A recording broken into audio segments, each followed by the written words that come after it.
The laughter started before Alina hardly even reached the door. She had only meant to deliver a folded note to the head of the table, a small reminder about the morning schedule that Duke Rowan Ashcombe had asked her to write an hour earlier. She had not meant to become the center of attention in a room full of nobles wearing silk and diamonds, holding crystal glasses that caught the candlelight like tiny fires. But Rowan had unfolded the note in front of everyone. He held it up, tilting it toward the chandelier so the ink caught the glow, and his mouth curved into the kind of smile that made Alina's stomach tighten. "Look at this," he said, loud enough for the entire table to hear. "Did a child write this, or my companion?" A ripple of laughter moved down the table like wind through tall grass. Alina stood frozen near the doorway, her hands folded tightly in front of her plain gray dress, feeling the heat rise in her cheeks. "The letters loop like vines," Rowan continued, clearly enjoying himself now. "See how the E curls back on itself. It looks like it's trying to hide from the reader." Lady Charlotte Winslow, seated to his right, pressed a gloved hand to her lips to stifle her giggle. Beside her, an older gentleman chuckled into his wine glass. Even the servants near the wall exchanged quiet glances, unsure whether they were permitted to smile too. Alina felt every pair of eyes in the room turn toward her, and for a moment she could not breathe. She had worked in this house for nearly a year. She had transcribed letters, managed correspondence, kept records of appointments and debts and invitations, all in that same handwriting Rowan now held up like a specimen under glass. No one had ever mocked it before. No one had ever needed to. It was simply her handwriting, unusual perhaps, shaped by a childhood spent learning to write with her left hand tied behind her back, until a kind tutor finally let her write the way that felt natural. She opened her mouth to say something, anything, but no words came. Instead, she simply curtsied, the motion small and stiff, and turned to leave the room. "Oh, come now," Rowan called after her, though his tone had not softened. "I was only having a bit of fun." Alina did not turn back. She walked down the long corridor outside the dining hall, her footsteps echoing against the marble floor, and did not stop walking until she reached the narrow staircase that led to the servants' quarters. Only then did she allow herself to stop, to press her back against the cold stone wall, and let out a breath she had been holding since the moment he lifted that note. She was not crying. She refused to cry over something so small, but her hands trembled and her chest felt tight with an anger she rarely allowed herself to feel toward the man who employed her. It was not the first time Rowan had teased her. He teased everyone, staff and guests alike, with the careless confidence of a man who had never once worried about how his words landed on someone else. But this was different. This had been done in front of a room full of people who already looked down on her position, and he had done it without a second thought, as if her feelings weighed nothing at all against a moment of amusement for his guests. Alina climbed the stairs slowly, her candle throwing long shadows against the walls. When she reached her small room at the end of the hall, she closed the door behind her and sat on the edge of her narrow bed, staring at her own hands in the dim light. She thought about the letters she used to write, long before she ever came to work in this house. Letters written in secret, in the quiet hours after everyone else had gone to sleep, when grief had made her desperate to offer comfort to a man she barely knew, a man whose sorrow she had witnessed from a distance and could not ignore. She had never signed her name to those letters. She had never expected to be thanked, let alone recognized. She certainly never expected the same hand that once tried to comfort him would later be held up for ridicule in front of his guests. She pushed the thought away. That part of her life was finished. It had to be. Downstairs, the dinner continued long after Alina had gone. The laughter faded into normal conversation, the wine kept flowing, and by the time the last guest departed near midnight, Rowan had likely forgotten the entire incident.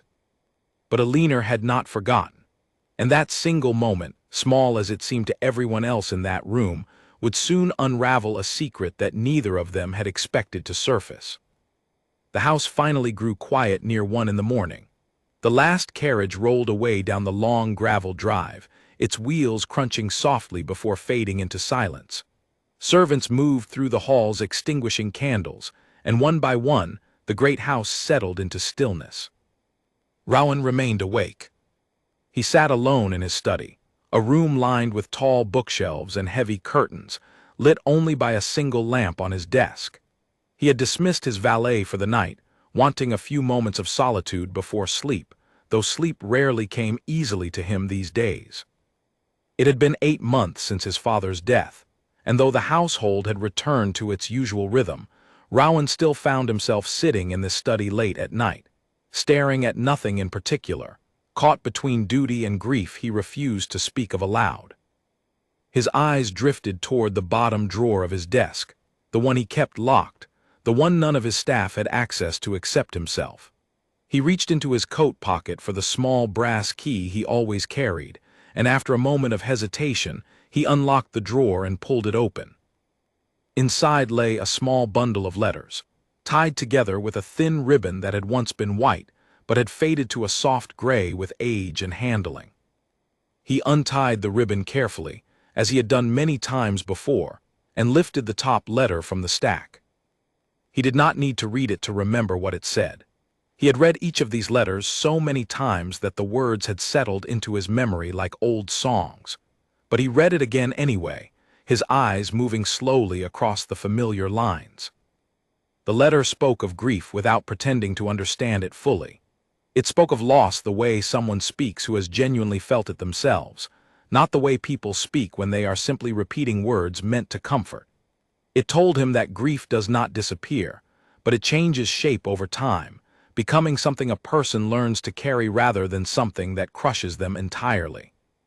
It told him that his father would not want him to disappear into sorrow, but neither should he pretend the sorrow did not exist. There was no name at the bottom, only 3 words: a friend who understands.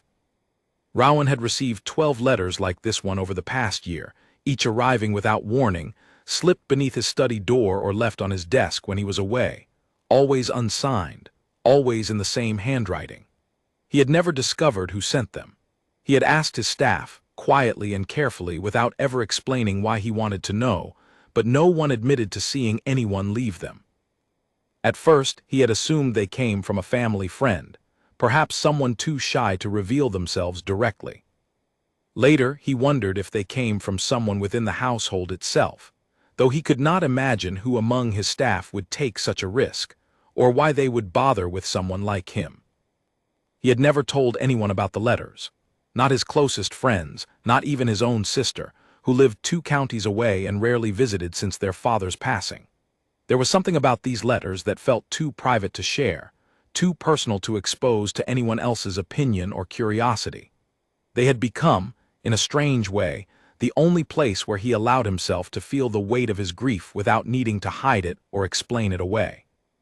He folded the letter carefully and set it back among the others, tying the ribbon once more before closing the drawer and turning the key.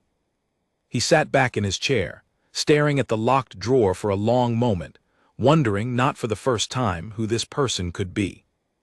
He thought briefly of the dinner earlier that evening, of Alina's face when he had held up her note and mocked it in front of everyone. A small, uncomfortable feeling settled in his chest, something close to regret, though he was not yet ready to name it that. He told himself it had been harmless fun. Everyone had laughed. Alina had not said anything to suggest she was truly hurt. And yet, the image of her curtsying stiffly and walking out of the room stayed with him longer than he expected, resurfacing now in the quiet of his study like an unwelcome guest. He shook his head, dismissing the thought, and rose from his chair to extinguish the lamp. Tomorrow, he decided, he would apologize briefly and without much fuss, and the matter would be forgotten entirely. He had no idea, as he climbed the stairs toward his bedroom that night, how close he already stood to uncovering a truth that would change everything he thought he understood about the past year of his life. The next morning arrived gray and overcast, the kind of morning that made the entire estate feel quiet and subdued. Rowan woke later than usual, his sleep having been restless, filled with vague dreams he could not quite remember by the time he opened his eyes. He dressed and made his way down to his study, where he expected to find the usual stack of correspondence waiting for him, sorted and organized by Alina as she did every morning before he woke. She had always been reliable in this way, arriving early, arranging his letters and appointments with quiet efficiency long before he ever appeared. This morning, however, she was not there. He frowned slightly, glancing at the empty desk, before ringing for one of the maids. A young woman named Lucy appeared a few minutes later, curtsying quickly. "Where is Miss Hartley this morning?" Rowan asked, trying to keep his tone casual. "She's in the east parlor, sir," Lucy answered, "sorting the Morning Post. She said she would bring it in shortly." Rowan nodded, dismissing Lucy, and sat down at his desk to wait. He picked up a book from the shelf beside him, though he found himself reading the same paragraph 3 times without absorbing a single word. A few minutes later, a soft knock sounded at the door. "Enter," Rowan said. Alina stepped inside, carrying a small stack of letters in her arms. Her expression was calm, composed, giving no indication of the humiliation she had endured the night before. She approached his desk and set the letters down carefully, arranging them in the order she always did, most urgent matters on top. "Good morning, Your Grace," she said, her voice steady and professional. "Good morning," Rowan replied, watching her more closely than he usually did. She turned to leave, but before she reached the door, Rowan spoke again. "Miss Hartley—" She paused, turning back toward him. "Yes, Your Grace." He hesitated for a moment, unsure exactly how to phrase what he wanted to say. "About last night. I hope you understand it was not my intention to embarrass you." Something flickered across her face, quick and controlled, before she smoothed it away. "Of course, Your Grace, it's already forgotten." He knew, even as she said it, that it was not forgotten at all, not by either of them. But he let the matter rest there, nodding once before turning his attention back to the letters on his desk. Alina left the room, closing the door softly behind her. Rowan picked up the top letter, a request from a local merchant regarding an outstanding payment, written in a servant's neat and unremarkable hand. He set it aside and reached for the next one, a note from his sister discussing an upcoming visit. It was the third letter that made him go still. It was not an important letter at all, simply a note from Alina herself, reminding him of an appointment later that week with his estate manager. She must have written it quickly before adding it to the stack, perhaps not realizing it would end up in his hands rather than simply relayed verbally. But it was her handwriting that caught his attention. Not because it was unusual, though it was, with its distinctive loops and the small flourish beneath certain letters that he had mocked so carelessly the night before. It was because he recognized it. He sat perfectly still for a long moment, staring at the note in his hand, his mind racing back to the locked drawer in his desk, to the bundle of letters tied with a faded ribbon, to 12 unsigned notes that had carried him through the darkest months of his life. The same slant, the same curling E, the same small flourish beneath the lowercase letters, as though the pen refused to lift fully from the page before moving to the next word. Surely, he thought, this could not be a coincidence. He set the note down carefully, his hands suddenly unsteady, and rose from his desk. He crossed the room to the locked drawer, retrieving his key with fingers that felt clumsier than usual. He unlocked the drawer and lifted the bundle of letters, untying the ribbon quickly this time, spreading several of them across his desk beside Alina's note. He compared them side by side, his heart beating faster with each passing second. The handwriting matched. Not similar, not close. It matched letter for letter in a way that left no reasonable room for doubt. Rowan sat back in his chair, staring at the letters spread across his desk, his mind struggling to make sense of what his eyes were telling him. The woman he had mocked in front of his guests the night before, the woman whose handwriting he had compared to a child's scrawl, was the same person who had spent the past year writing to him in secret, offering comfort during the hardest months of his life. He thought of her face the night before, the careful stillness she had maintained even as the entire table laughed at her expense. He thought of the letters that had meant so much to him, words he had turned to again and again during moments of unbearable grief, words written by hands he had ridiculed without a second thought. A wave of something sharp and uncomfortable settled in his chest, something he recognized, reluctantly, as shame. He did not yet know what to do with this discovery. He only knew that everything he thought he understood about the past year, about his household, about the woman who had quietly managed his correspondence while carrying a secret this significant, had shifted entirely in the space of a single morning. He gathered the letters carefully, tying the ribbon once more, and locked them away in the drawer. But he did not stop thinking about them, not for the rest of that day, and not for many days that followed. For the next 3 days, Rowan watched Alina with a quiet attention that he was careful to hide. He did not want her to notice, did not want to raise questions before he had gathered enough proof to be certain of what he already suspected. So he began finding small reasons to have her write things in front of him, tasks that seemed ordinary enough on the surface, but that gave him exactly what he needed. He asked her to copy out a list of guests for an upcoming gathering, watching closely as her pen moved across the page. He asked her to correct an error in the household ledger, standing near enough to see every stroke of her hand. Each time, the same details appeared. The looping E, the small flourish beneath certain letters, the particular slant that leaned slightly to the right, as though her words were always in a hurry to reach the next thought. Alina, for her part, sensed something had changed in the way Rowan looked at her, though she could not understand why. She assumed, at first, that he remained displeased with her after the incident at dinner, and she grew more careful in her work, more formal in her manner, determined not to give him any further reason to embarrass her. She did not know that his scrutiny had nothing to do with displeasure at all. On the third evening, Rowan sat alone in his study long after the household had gone quiet, the same bundle of letters spread across his desk, beside 3 separate samples of Alina's handwriting he had collected over the past few days. He compared them again, though by now there was no real doubt left in his mind. He simply needed a moment to sit with the truth before deciding what to do with it.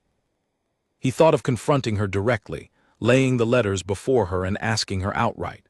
But something held him back. He worried that if he approached her carelessly, she might deny it out of fear, worried perhaps that she had done something improper by writing to him without permission, without status, without any right to address a duke so personally. He also worried, though he did not fully admit this to himself yet, about what it would mean if she confirmed his suspicion. It would mean that the words which had carried him through his grief, the words he had turned to again and again in his most difficult moments, had come from a young woman he employed to manage his correspondence, a woman whose feelings he had dismissed without a second thought in front of a room full of strangers. It would mean he owed her something far greater than the brief apology he had offered the morning after the dinner. He decided, finally, that he needed to see the truth confirmed with his own eyes, in a way that left no room for doubt or misunderstanding. He would ask her directly, but he would do it carefully, privately, in a manner that gave her the chance to speak honestly without fear. The following morning, he found his opportunity. Alina arrived at his study as usual, carrying the day's correspondence. Rowan had arranged for the household to be occupied elsewhere that morning, the staff busy with preparations for an upcoming visit from his sister, ensuring that he and Alina would not be interrupted. "Miss Hartley," he said, as she set the letters down on his desk, "would you sit for a moment? There's something I'd like to discuss with you." Alina hesitated, clearly surprised by the request, but she lowered herself into the chair across from his desk, folding her hands neatly in her lap. "Of course, Your Grace." Rowan studied her for a long moment before speaking, choosing his words carefully. "I owe you another apology," he began. "Not for the dinner, though I meant what I said the morning after. I was wrong to embarrass you in front of my guests, and I regret it more than I expressed at the time." Alina's expression softened slightly, though confusion remained in her eyes. "Thank you, Your Grace, but I sense there is something else." He admired, even now, her ability to read a situation clearly despite the uncertainty surrounding it. He reached into the drawer beside him and withdrew the bundle of letters, setting them on the desk between them. Eleanor's eyes moved to the letters, and Rowan watched carefully as recognition flickered across her face, quickly followed by something close to alarm. "I received these over the past year," Rowan said quietly. 12 letters, each unsigned, each offering comfort I badly needed after my father's death. I never knew who sent them." He paused, watching her closely, "until 3 mornings ago." Eleanor said nothing, but her hands tightened in her lap, and her breathing had grown slightly quicker. "I compared the handwriting," Rowan continued, "to a note you left on my desk, and then to several other samples I gathered since." He met her eyes directly. "They match, Miss Hartley, every letter. I need to know if I am right." For a long moment, Eleanor remained silent, her gaze fixed on the letters spread across the desk rather than on Rowan himself. When she finally spoke, her voice was quiet but steady. "Yes," she said, "I wrote them." The admission hung in the air between them, simple and enormous all at once. Rowan felt something shift in his chest, a strange mixture of relief at finally having the truth confirmed, and something heavier, something closer to guilt, settling in alongside it. "Why?" he asked, though the question came out gentler than he intended. "Why write to me at all, and why never sign your name?" Eleanor took a slow breath before answering, her fingers still pressed together tightly in her lap. "I saw you, Your Grace, in the weeks after your father passed. Not the version of yourself you presented to your guests or your staff, but the version you thought no one noticed. Sitting alone in the garden some mornings, staring out the study window long after everyone else had gone to bed." She paused, choosing her next words carefully. "I recognized something in that grief. I had lost my own father several years before I came to work in this house, and I remembered how alone it felt, how much I wished someone had simply told me that the pain would not always feel so unbearable. I did not think it was my place to say such things to you directly. I was your companion, hired to manage letters and appointments, not to offer comfort you never asked for." "So you wrote instead," Rowan said quietly. "So I wrote instead," Eleanor confirmed. "I told myself it was harmless. A few words left anonymously, meant only to ease a burden I recognized because I had carried a similar one myself. I never intended for you to discover who sent them. I certainly never expected," her voice caught slightly, though she pressed forward, "that the same handwriting would later be held up in front of your guests as something to laugh at." The words landed with quiet force, and Rowan felt the full weight of his earlier carelessness settle over him completely. "I am sorry," he said, and this time the words carried none of the casual brevity of his first apology. "I had no idea, of course, but that does not excuse what I did. You offered me something I badly needed during the worst months of my life, and I repaid that kindness by mocking you in front of a room full of strangers." Eleanor's eyes glistened slightly, though she blinked the emotion away before it could fall. "You did not know, Your Grace. I never gave you reason to know." "That does not make it right," Rowan said firmly. "Kindness should not require recognition to be valued. I failed to see that distinction clearly enough, and I failed you because of it." They sat in silence for a moment, the weight of the conversation settling comfortably enough between them that neither felt an urgent need to fill it with more words. Finally, Eleanor spoke again. "What happens now, Your Grace? Will you wish for me to leave the household?" The question startled Rowan, and he shook his head quickly. "No, absolutely not. If anything, I find myself grateful beyond measure that you remained here at all, especially after how I treated you." He hesitated, then added, "Though I understand if you would prefer some distance between us, given everything that has happened." Eleanor considered this for a long moment before answering. "I do not wish to leave, Your Grace.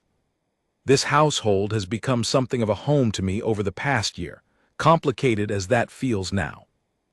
Rowan nodded, feeling a quiet sense of relief he had not expected to feel so strongly. "Then perhaps," he said carefully, "we might begin again, not as Duke and companion pretending nothing has changed, but as two people who understand each other a little more honestly than we did a week ago." A small, tentative smile crossed Eleanor's face, the first genuine smile Rowan had seen from her since the night of the dinner. "I would like that, Your Grace." She rose from her chair, gathering herself before turning toward the door. But Rowan spoke once more before she could leave. "Alina," he said, using her given name for the first time, "thank you. For the letters and for everything they carried me through, even before I knew who to thank." She paused at the door, glancing back at him with an expression that carried both warmth and lingering uncertainty. "You are welcome, Your Grace." Then she left the room, closing the door quietly behind her, leaving Rowan alone with the bundle of letters still spread across his desk, and a new understanding settling slowly into place within him. The days that followed carried a different quality than any that had come before. Rowan found himself paying closer attention to the small details of the household he had previously overlooked, the quiet efficiency with which Alina managed his correspondence, the thoughtful notes she left when a matter required his immediate attention, the calm patience she showed even when guests or other staff members treated her with less respect than she deserved. He began to notice how often others in his social circle spoke to her dismissively, treating her position as something beneath genuine consideration. During a visit from Lord Bennet Ashford, a longtime friend of the family, Rowan watched as the man addressed Alina with careless condescension, asking her to fetch refreshments in a tone that suggested her only value lay in her usefulness as a servant. Rowan, who might once have let the comment pass without notice, found himself speaking up. "Miss Hartley manages far more than refreshments in this household," he said evenly. "She handles my correspondence, my appointments, and a great deal of the estate's daily affairs. I would appreciate it if you addressed her with the respect that position deserves." Lord Ashford, clearly surprised by the correction, offered a quick apology, and the matter passed without further comment. But Alina, standing near the doorway, caught Rowan's eye briefly before continuing with her duties, and something passed between them in that glance, quiet but unmistakable. Over the following weeks, their conversations began to extend beyond matters of household business. Rowan found himself lingering in his study longer than necessary, finding reasons to discuss Alina's opinions on books he had recently read, or asking her thoughts on decisions regarding the estate that he might once have made entirely on his own. Alina, for her part, found herself looking forward to these conversations more than she expected. She had spent so much of the past year keeping a careful distance between herself and the Duke she served, mindful of the boundaries her position required. But as those boundaries softened, replaced by something closer to genuine friendship, she found herself sharing thoughts and opinions she might once have kept entirely to herself. One afternoon, as autumn settled fully over the estate and the gardens outside began shedding their summer colors, Rowan found Alina sitting alone in the small library at the far end of the house, a book open in her lap, though her attention seemed to have drifted elsewhere. "You seem lost in thought," he said, entering the room quietly. Alina looked up, offering a small smile. "I was thinking about my father, actually. He used to read to me in a room much like this one when I was young." Rowan settled into the chair across from her, genuinely curious. "Tell me about him." And so she did, sharing memories she had not spoken aloud in years, memories of a gentle, quiet man who had taught her to read before she could properly hold a pen, who had encouraged her unusual handwriting, rather than trying to correct it into something more conventional, believing that her way of forming letters reflected something honest about the way her mind worked. "He used to say," Alina recalled, her voice softening with the memory, "that people who tried to force their handwriting into someone else's mold usually ended up forcing their thoughts the same way. He wanted me to write the way I thought, not the way others expected." Rowan listened closely, feeling a fresh wave of shame at how carelessly he had mocked exactly the trait her father had once encouraged. "Your father sounds like a wise man," he said quietly. "He was," Alina agreed. "I still miss him more than I know how to explain." "I understand that better than I did a year ago," Rowan admitted, "though I suspect you already knew that long before I did." Alina smiled softly, and for a long moment neither of them spoke, content simply to sit together in the quiet comfort of shared understanding. As the weeks continued, their bond deepened in ways neither had fully anticipated. Rowan began to rely on Aliner's judgment not only for matters of correspondence, but for decisions regarding the estate itself, finding her insight sharper and more thoughtful than that of many of his longtime advisors. Aliner, in turn, found herself trusted and valued in ways she had never experienced before, her opinions sought after rather than simply tolerated. Yet despite the growing warmth between them, both remained mindful of the distance their positions still demanded. Rowan was a duke, bound by expectations of rank and social standing. Aliner was his companion, employed to manage his household affairs, however capable and insightful she had proven herself to be. Neither spoke openly of the deeper feelings quietly forming between them, though both sensed the shift taking place, gradual and undeniable. It was during a quiet evening several weeks later, as Rowan prepared for a smaller gathering he intended to host, that the final piece of their story began to unfold. He had decided, after much consideration, that he wanted to acknowledge Aliner's contributions to the household publicly, though he was careful in how he planned to do so, mindful of protecting the privacy she clearly valued regarding the letters themselves. The gathering, smaller and more intimate than the dinner where the entire situation had begun months earlier, included only a handful of close friends and family members, people Rowan trusted enough to speak honestly in front of. As the evening drew to a close, he rose from his seat, drawing quiet attention from those gathered around the table.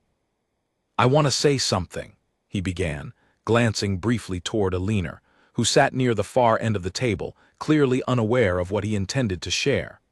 "Many of you know that this past year has been difficult for me, following my father's passing.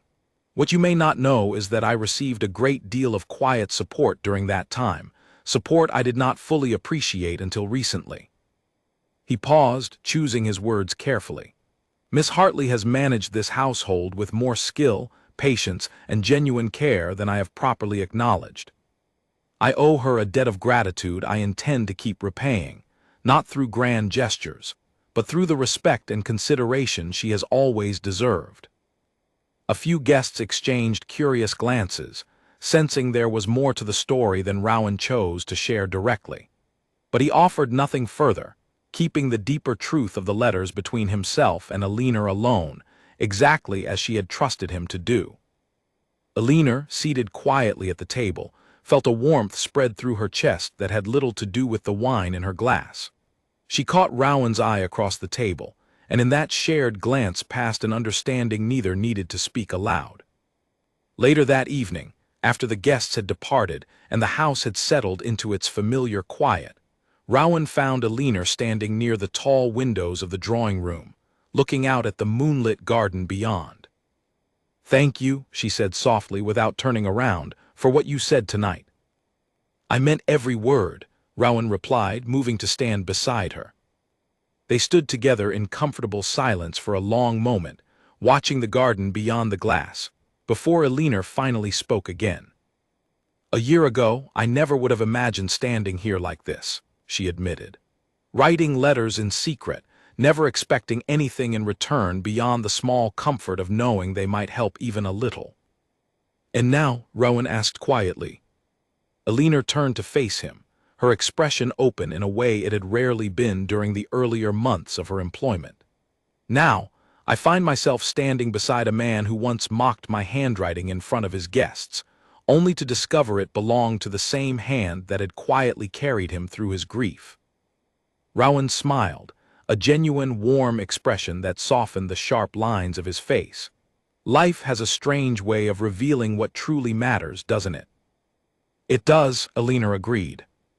They remained there together as the evening deepened around them, no longer simply duke and companion bound by rigid expectation, but two people who had found something honest and rare between them, forged first in ink, and now carried forward in words spoken plainly, without pretense, between two people who had learned, finally, to truly see each other. Their story did not end there, though the loudest part of it had already been told. In the months that followed, the household noticed subtle changes that no one spoke of directly but everyone quietly understood. Rowan grew steadier, more present, less prone to the careless remarks that had once defined his easy confidence. Elena grew more open, less guarded, allowing herself to trust in a way she had not permitted since her father's passing years before. Their friendship deepened slowly and honestly, without rush, without the pressure of expectation that so often surrounded matches of rank and standing. Rowan never again mocked anyone's handwriting, or indeed anyone's small quirks, at his table or elsewhere, having learned firsthand how easily careless words could wound someone who deserved far better. Elena continued managing the household with the same quiet skill she always had, though now her contributions were recognized openly, respected by staff and guests alike who had once overlooked her entirely.